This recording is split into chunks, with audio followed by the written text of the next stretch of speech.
السلام برکاتہ قاعدہ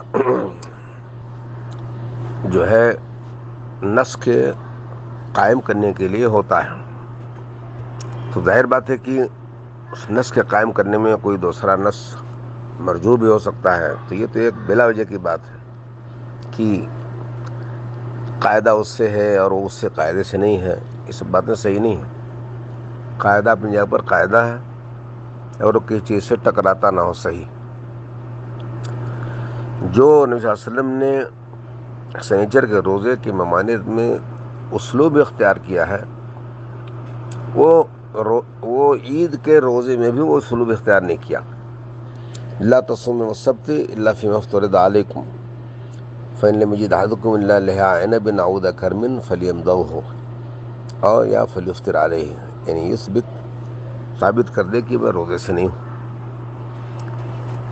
اور وہ جب دو حدیثیں ہیں ہم کیا بتائیں، وہ ہم نے جو بھیجا تھا اپنے شاگرد کو ہمارے یہاں سے، تمہیں چلے بھیجنے مٹ گیا، تو میں نے ان کو بھیجا ہے، انہوں نے ابھی دیکھا نہیں. میں نے کہا بھیجو ذرا.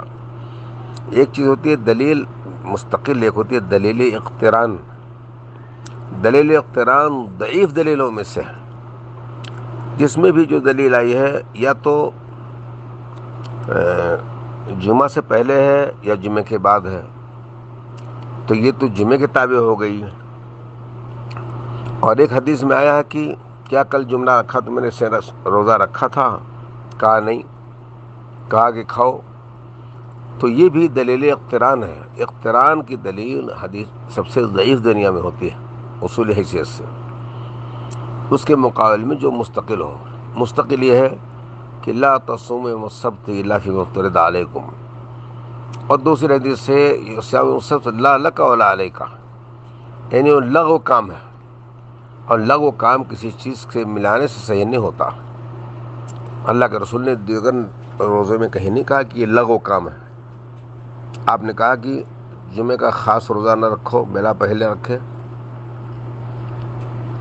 اس سے پہلے رکھو، اور بعد کی حدیث جو ہے وہ کٹ گئی اس کے ذریعہ. تو یہ دلیل اقتران ہے. دلیل اقتران کے اندر وہ طاقت نہیں ہوتی جو مستقل دلیل کے اندر ہوا کرتی ہے. اس لیے سنیچر کے روزے کو مستقل ماننا چاہیے، اس کے اوپر کسی چیز کا اعتراض نہیں ہو سکتا، اور یہ روزہ ہرگز نہیں رکھنا چاہیے الا فیما افترض علیکم. اور اس قسم کی جو باتیں آتی ہیں کہ وہ آ گیا، محرم آ گیا، وہ سفر آ گیا، تو عید کے روزے میں بھی تو سوموار آتا ہے، یوم الخمیس آتا ہے، ساری چیزیں آتی ہیں. تو یہ سب چیزیں اس میں نہیں لائی جاتی ہیں. کیوں لائی جاتی ہیں؟ بس وہ اقتران کی دلیل اصل مسئلے کے مطابق نہیں ہو سکتی. یعنی نبی صلی اللہ علیہ وسلم نے جو کہا بالکل کسی چیز کے ذکر کیے بغیر کہا. وہاں بھی کہا لا لک ولا علیک، اور عبداللہ بن بصر صحابی سے بھی یہ چیز مروی ہے، بلا کسی قصے کے، بلا کسی اس کے. تو وہ بھی بتاتے ہیں کہ وہ حدیث مرفوع کے حکم میں ہے کہ رمضان اس کا سنیچر کا روزہ بے سود ہے، اس کا کوئی فائدہ نہیں، اس لیے اس کو آدمی کو نہیں رکھنا چاہیے. یہ کہتے ہیں. السلام علیکم وعلیکم السلام وبرکاتہ. اس کا ہم کیا جواب دیں؟ شیخ شاخ صاحب تو ایک عزیز آدمی ہیں، ہم محبت کرتے ہیں، لیکن آج تو کچھ زیادہ ہی جوش خروش میں ہیں. حدیث صحیح ہے، حافظ نے کہا ان کے بقول کی صحیح السند اور حسن السند ہے، لیکن اضطراب ہے کہ تو دونوں جمع بین الضدین ہوا. العراقی کہتے ہیں اپنی کتاب الفیۃ الحدیث میں والاضطراب موجب للضعف. امام ابو داؤد نے کہا یہ حدیث منسوخ ہے، اور یہ قاعدہ ہے کہ والتاویل فرع القبول. یہ حدیث ان کے نزدیک بھی صحیح ہے، ترمذی کے نزدیک حسن ہے. دوسری بات، میں تو اپنے علم ناقص میں نہیں میں نے کسی کو دیکھا کہ شیخ البانی کی طرح تفصیل سے اس پر کلام کیا. 3-4 جگہوں پر توسیع حدیث صحیحہ میں اور ارواء الغلیل کے اندر 960 میں بہت لمبی بحث کی اور شاید کہیں دوسری جگہ بھی ارواء الغلیل میں کیا ہے، ذہن سے اتر گئی بات، ورنہ تقریباً میں حافظ ہوں ان سب چیزوں کا۔ تو سارے لوگ شیخ الاسلام میں نے کہا اس میں اضطراب ہے، انہوں نے کہا یہ ہے وہ ہے، کسی نے لکھا کچھ؟ احمد بن حنبل رحمۃ اللہ علیہ کبھی نہ ماننا اس حدیث کو دلیل تو نہیں ہے۔ احمد بن حنبل نے ایک حدیث کو موضوع کہا، موضوع، اور ان کو حق تھا کہنے کا کہ وہ جس سند سے ان کو پہنچی تھی موضوع تھی، لیکن شیخ البانی نے اس حدیث کی 4 سندیں اس کے علاوہ ذکر کی۔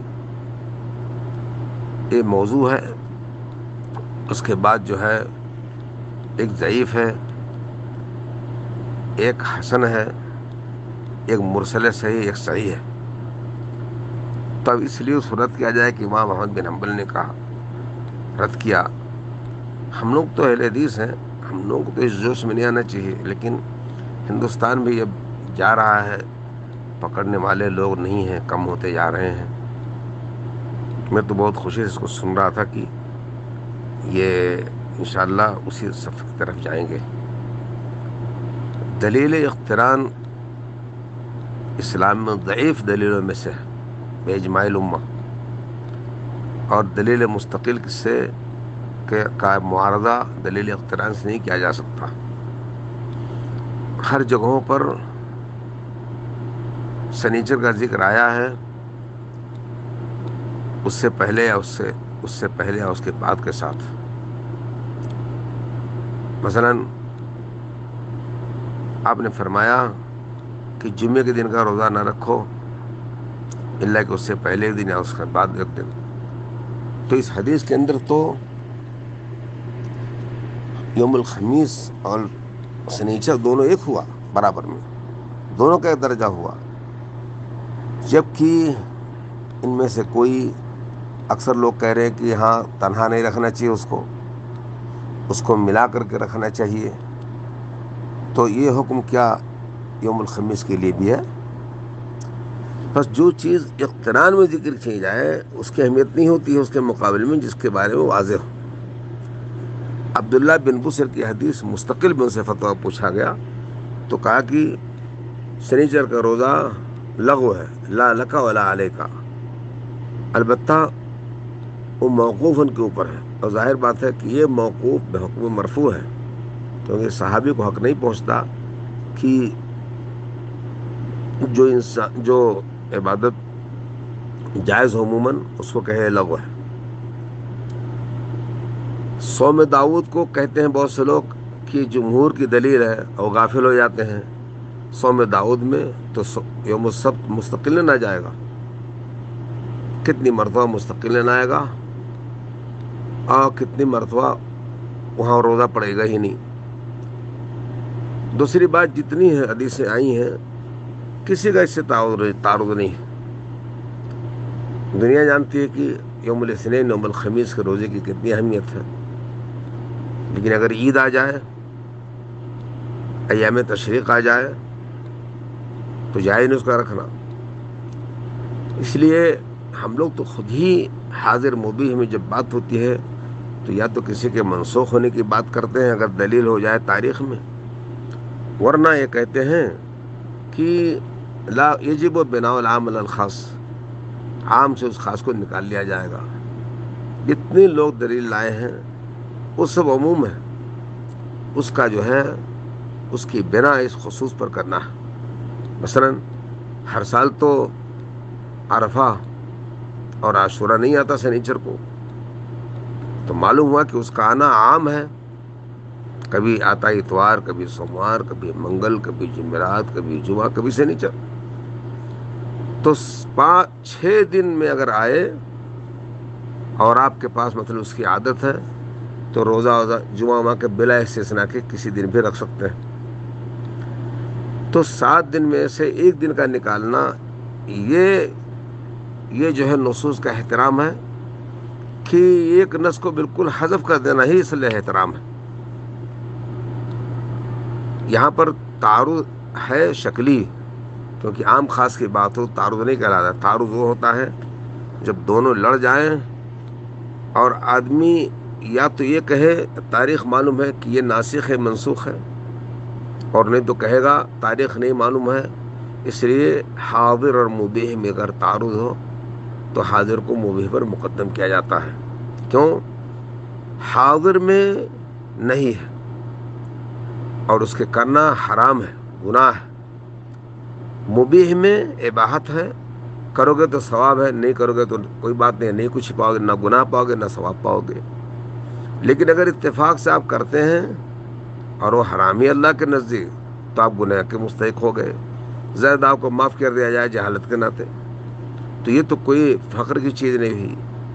تیسری بات، انسان کو اس عبادت کے کرنے کی کیا ضرورت ہے جس میں شبہ ہو. اللہ کی جنت میں داخل ہونے کے لیے ایک راستہ ہے. دیکھیے ابھی عرفہ کا دن گزرا ہے، وہ سنیچر کا نہیں تھا، اور اس میں 2 مہینے کے گناہ کو اللہ کے رسول نے بتایا کہ اللہ میاں ختم کرتا ہے، ماضی کا اور آنے والے کا. یہ عرفہ کا روزہ ہم لوگ کا چھوٹ رہا ہے یہاں کا یعنی عاشورہ کا سعودیہ میں، ہندوستان میں تو نہیں چھوٹ رہا. کیوں؟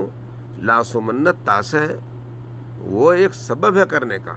ورنہ اگر اس میں کوئی رکاوٹ ہو، کوئی بیمار ہو گیا، کوئی کچھ ہو گیا، تو 10 کو رکھے. تو وہ لوگ تو 10 کو رکھے 68 سے. تو ان سب چیزوں کو اصل بنا کر کے ایک حدیث کو ہٹانا، دوسری حدیث کو گرانا، میں تو نہیں جانتا کوئی دکھلا سکتا ہے اس دنیا میں جتنے لوگوں نے لکھا ہے، کسی نے شیخ کی طرح محنت کر کے لکھا ہے. یعنی کوئی فارغ آدمی بیٹھے تو سارے بحثوں کو اکٹھا کر کے ایک مستقل کتاب بنا دے عربی میں، پھر اس کا ترجمہ کر دے اردو میں. کیونکہ ہندوستان کے اندر بھی اس وقت بہت زیادہ ہوش حواس ہے، خاص طریقے سے جنوب کی طرف لوگوں کے اندر ایک وہ ہے، اور وہاں پر جو کم پڑھے لکھے جوان ہیں اتنی محنت کرتے ہیں کہ بہت سی بات اب پکڑ لیتے ہیں. تو اس لیے میں نہیں سمجھ پاتا کہ اس شدت کی کیا ضرورت ہے. منتر کا شین اللہ اللہ خیر منہ، اگر ہماری نیت ہے کہ ہم رکھتے لیکن رکاوٹ ہے اس لیے نہیں رکھ سکتے تو اللہ ہم کو ثواب دے گا. اچھا دیکھیے، خود افضل الصیام بعد رمضان شہر اللہ المحرم، سب سے بہتر روزہ رمضان کے بعد محرم کا ہے. محرم کی پہلی تاریخ سے آپ رکھ سکتے تھے سنیچر کو چھوڑ کر کے، پھر کل سے آج بھی رکھ سکتے تھے دونوں دن، پھر سنیچر کو چھوڑ کر رکھتے. اس طریقے سے معارضہ کرنا ذی الحجہ کے 9 دن سے تو حدیث نہیں کہ نبی صلی اللہ علیہ وسلم نے کہا 10 دن کا روزہ رکھو. صحیح تو یہی ہے کہ نبی صلی اللہ علیہ وسلم 9ویں تاریخ کو روزہ رکھتے تھے. حضرت عائشہ نے نفی بھی کی ہے. ہم لوگ تو اس لیے کہتے ہیں روزہ رکھنا چاہیے اس میں کہ صحابی نے کہا اللہ کا رسول مجھے کوئی ایسا عمل بتاؤ جس پر عمل کر کے میں جنت میں جاؤں. تو آپ نے کہا علیک بالصوم فإنہ لا مثل لہ، روزہ رکھو اس سے بہتر کوئی چیز نہیں. تو کہتا ہے کہ ان ایام میں سب سے کوئی بھی عبادت ہو تو بہت بہتر عبادت مانی جاتی ہے. تو کہتا روزہ رکھو، ورنہ روزہ نبی صلی اللہ علیہ وسلم سے ثابت نہیں کہ اس سے معارضہ کیا جائے. ایام تشریق، ایام بیض کا معارضہ، ایام بیض اصل میں 3 دن کا مہینے میں 3 دن روزہ رکھنا ہے. اللہ کے رسول نے کہا اس کے لیے بہتر ہے کہ اس کو 13، 14، 15 رکھا جائے. وہ بہتری ہے، اس کے اندر کوئی ایسی فضیلت نہیں کہ ادھر ادھر نہ ہونے پائے. بس اگر کسی کا مہمان آ جائے ان دنوں میں کسی دن، یا وہ کہیں چلا جائے 3 دن سفر میں، تو اس روزوں کو 3 کو، یہی ایک روزہ ایسا ہے جس کو آپ جس دن بھی رکھ دیں تو اس کا ثواب مل جائے گا. دوسرے روزوں قضا نہیں، کسی کا عرفہ چھوٹ جائے قضا نہیں، عاشورہ چھوٹ جائے قضا نہیں. لیکن اگر کسی کا ایام بیچ چھوٹ جائے تو وہ اصل میں مہینے کا 3 روزہ ہے، کبھی بھی رکھ لے. مہمان آ گئے، آپ نے بھی کھانا کھایا، چلیے اس کے بعد رکھ دیجیے گا. سنیچر آ گیا، اس کو چھوڑ کر کے دوسرے دن رکھ دیجیے. جمعہ کیونکہ عادت ہو جائے گی آپ کی، تو صوم عادہ میں جمعہ ہے، پھر سنیچر چھوڑ گئے تو آپ سوموار کو رکھ دیجیے. اتنا بڑا مسئلہ نہیں ہوا، اتنا لوگ کرتے ہیں. اور ہمیں کیا بتائیں، ہمیں تو کہتے ہیں کہ خندہ اہل جہاں کی مجھے پرواہ کیا تھی، تم بھی ہنستے ہو میرے حال پہ رونا یہ ہے. میں تو بہت خوشی سے سن رہا تھا کہ حضرت مولانا اشفاق صاحب مدنی حافظ اللہ بارک فیہ بہت بڑھیا بیان کیے ہوں گے، لیکن تو جوش خروش بالکل غیر متوقع نظر آیا۔ چلیے ہم تو یہ کہتے ہیں روزہ نہیں رکھا جائے گا، اور جنت میں داخل ہونے کے لیے وہی ایک راستہ نہیں ہے۔ پورا محرم ہے، بہت سی نیکیاں ہیں۔ عرفہ کے روزہ رکھ کر کے 2 سال کے گناہ اللہ نے اگر قبول کیا تو معاف کر دیا ہوگا، نہیں قبول کیا ہوگا تو چاہے جو کرو کچھ نہیں ہوگا اپنی کمزوریوں سے۔ اب میں کیا کیا باتیں کہوں، بہت سی باتیں کہنی کی ہیں، لیکن اب کیا کہوں۔ السلام علیکم۔ السلام علیکم۔ اسی طرح سے بات کہنے کو رہ گئی، کیونکہ میں اصل میں برجستہ بولتا ہوں، لکھتا نہیں، موقع نہیں ملتا لکھنے کا، کہ یہ جو روزہ ہے سنیچر کا، یہ عام روزوں کی طرح روزہ تھا، جیسے کسی بھی دن بھی کوئی روزہ رکھ سکتا ہے، اس کے اندر کسی قسم کی رکاوٹ نہیں تھی۔ اسی لیے حدیث میں جب آیا کہ آپ نے پوچھا اپنی بیوی محترمہ سے، زوجہ محترمہ سے، کہ تم نے کل روزہ رکھا؟ تو کہا نہیں۔ کہا کل رکھو گی؟ کہا نہیں۔ کہا تب روزہ نہ رکھو جمعے کا۔ اس حدیث میں سنیچر اور جمعرات کی یکساں حالت تھی۔ سب کو معلوم ہے کہ جمعرات کا روزہ بالکل ایک مطلق روزہ ہے، اس کو کسی بھی صورت سے، فرض نفل کچھ بھی رکھو، نبی صلی اللہ علیہ وسلم اس دن رکھتے تھے، اس نیت سے رکھو، جس طرح سے بھی رکھو۔ تو سنیچر کا بھی روزہ ایسی تھا، اس کے اندر کسی قسم کی تقید نہیں تھی۔ اور دوسری روایت میں جو صحابی آئیں، آپ نے فرمایا کہ تم نے آج روزہ رکھا، کل بھی رکھو گی؟ کہا نہیں۔ کہا اذن افطری سیام السبت لا لک ولا علیک، سنیچر کا روزہ کوئی معنی نہیں، یہ ایک لغو چیز ہے اگر تم نے کل نہیں رکھا۔ اس وقت سنیچر کے روزے کو دوسرے روزے کے ساتھ باندھ دیا گیا۔ تو یہاں پر اب ایک گناہ سنیچر کے روزے کی ممانعت ہو گئی، مگر مطلق نہیں ہوئی، بلکہ اگر اس کو تنہا رکھا جائے تو منع ہوا، لیکن اگر کسی چیز کے ساتھ، کسی دن کے ساتھ رکھا جائے، مثلا جمعے کو رکھا جائے اور سنیچر کو، یا سنیچر کو اتوار کو، کیونکہ عورت تو آئی تھی سنیچر کو، تو اللہ کے رسول نے ہی پوچھا کل رکھو گے؟ کہا نہیں۔ تو کہا کہ تب سنیچر کے روزے کا کوئی فائدہ نہیں، اس کا کوئی معنی مطلب ہے، اس لیے تم روزہ چھوڑ دو۔ یہ دوسرا مرحلہ ہوا، اس کو کہتے ہیں برات اصلیہ سے نقل کرنا۔ تو پہلے سنیچر کے روزے میں کوئی معاملہ نہیں تھا، ساتھ رکھو، تنہا رکھو، کسی چیز کے ساتھ رکھو، یہ چیز بالکل جمعرات کے روزے کی طرح تھا۔ اس کے بعد پھر ایک گناہ اس کے اندر قید پیدا کی گئی کہ سنیچر کے روزے کو کسی دن کے ساتھ ملا کر رکھو تو رکھو، ورنہ نہ رکھو۔ پھر اس کے بعد دوسرا مرحلہ آیا یا تیسرا مرحلہ، جس کے اندر سنیچر کے روزے کو صرف فرض کے ساتھ خاص کر دیا گیا، اور نفل سے اسے بالکل حذف کر دیا گیا۔ تو یہ ویسے جس نے وسلم نے یا اسلام نے شراب کو ایسا ایسا حرام کیا، شراب کو اسلام نے اپنے لفظوں میں نہیں حلال کیا، بلکہ اس کی حرمت کی دلیل نہیں آئی تھی تو دنیا پی رہی تھی جس کو پینا تھا۔ پھر آیا کہ نہیں، نماز کی حالت میں پی کر کے نہ جاؤ، پھر نماز کی حالت میں لوگوں نے پینا بند کر دیا، اتنے پہلے پیتے تھے کہ شراب کا نشہ باقی نہ رہے نماز تک، اور نماز میں آتے بلا اس کے پھر اللہ نے فَأَنْتُمْ مُنْتَهُونَ کہہ کے اسے بالکل ہی روک دیا۔ اسی ترتیب سے سنیچر کے روزے کا بھی ذکر ہے حدیث میں۔ پس یہ بہت غفلت ہم لوگوں کی جو اس بات کو نہیں کہہ سکے، جانے تب بھی نہیں کہا کہ سنیچر کا روزہ برات اصلیہ سے ٹال دیا گیا ہے، مگر بتدریج، اور آخر میں بالکل نفلی روزے سے اس کی نفی کر دی گئی اور روک دیا گیا، بلکہ حرام قرار دیا گیا، اور اس کو خاص کر دیا گیا صرف فرض روزے سے، چاہے جب رمضان ہو، نظر ہو، کفارہ ہو، قضا ہو، جو بھی ہو اس کے ساتھ ایک خاص ہے۔ اس طرح سے حدیث کا پر عمل ہر حیثیت سے ہوا، اسے یہ کہنا کہ اعمال النفس اولا من اعمالہ، یہ بات بالکل یہاں پر فٹ نہیں آتی ہے۔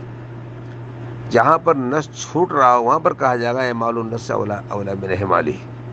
تو یہاں پر تو ہے کہ پہلے اسلام میں سنیچر کا روزہ، جمعرات کا سنیچر کا روزہ بالکل صحیح تھا، پھر اس کے بعد اس کو کسی نہ کسی دن سے باندھ دیا گیا، یعنی یا جمعے سے یا اتوار سے مستقل رکھنا منع کیا گیا۔ اس کے بعد یہ حکم ہوا کہ آپ کو اب سنیچر کا روزہ نفل میں کبھی بھی نہیں رہنا ہے۔ تو اس کو کہتے ہیں برات اصلیہ سے ہٹا کر کے حکم جدید تک۔ پہلے برات اصلیہ تھی اس میں کہ روزہ رکھو سنیچر کا ہر دن کی طرح جیسے رکھا جاتا ہے، اور اس کے بعد یہ ہوا کہ نہیں، اس کو کسی دن سے ملا کر کے رکھو۔ اس کے بعد حکم ہوا کہ اب تم سنیچر کا روزہ بالکل نہیں رکھ سکتے۔ تو یہاں پر یہ نہیں ہوا کہ فلاں نص چھوڑ دیا گیا، فلاں دلیل چھوڑ دی گئی، نہیں، یہ تو ایک زبردستی کی بات ہے، اور نبی صلی اللہ علیہ وسلم کے اوپر یہ فرض نہیں کہ ہر چیز کو ہر روز بیان کریں۔ آپ کو حکم ہے کہ آپ چیزوں کو بیان کریے، اور جو چیز بیان کی جائے رسول کی طرف سے اللہ کی ذمہ ہے اس کو اکٹھا کرنا۔ اسی لیے صحابہ کرام کو بہت سی حدیثیں نہیں معلوم تھی، کیونکہ حضور نے کہیں کہا، بریرہ سے کہا، عائشہ سے کہا، فلاں سے کہا، فلاں سے کہا رضی اللہ عنہ سے۔ اس کے بعد وہ چیزیں آہستہ آہستہ پھیلتی تھیں اور آہستہ آہستہ لکھی جاتی تھیں، اور آخر میں حدیثیں ایک پہاڑ کی طرح کتابوں میں جمع کر کے رکھ دی گئیں کہ جس کا چاہے اس سے استفادہ کرے، اور جو چاہے اس سے معنی و مطلب نکالے بیٹھ کر کے۔ بس یہاں پر یہ بات بھی نہیں آتی ہے کہ لا یجوز تاخیر بیان وقت الحاجہ۔ نبی صلی اللہ علیہ وسلم نے کوئی بھی اس میں ایسی بات نہیں کی، بلکہ اسے برات اصلیہ سے نکال کر کے ایک حکم جدید پر لے گئے۔ پہلے اس کا روزہ عام تھا، پھر اس کو کسی آگے پیچھے کے دن سے باندھا گیا، اس کے بعد مطلق طور پر اس کو حرام قرار دیا گیا۔ یہ ہے جواب، اور اب کسی کے لیے جائز نہیں کہ سنیچر کے دن نفلی روزہ رکھے، چاہے ملا کر کے چاہے غیر ملائے۔ یہ ہے میرا آخری جواب۔ السلام علیکم۔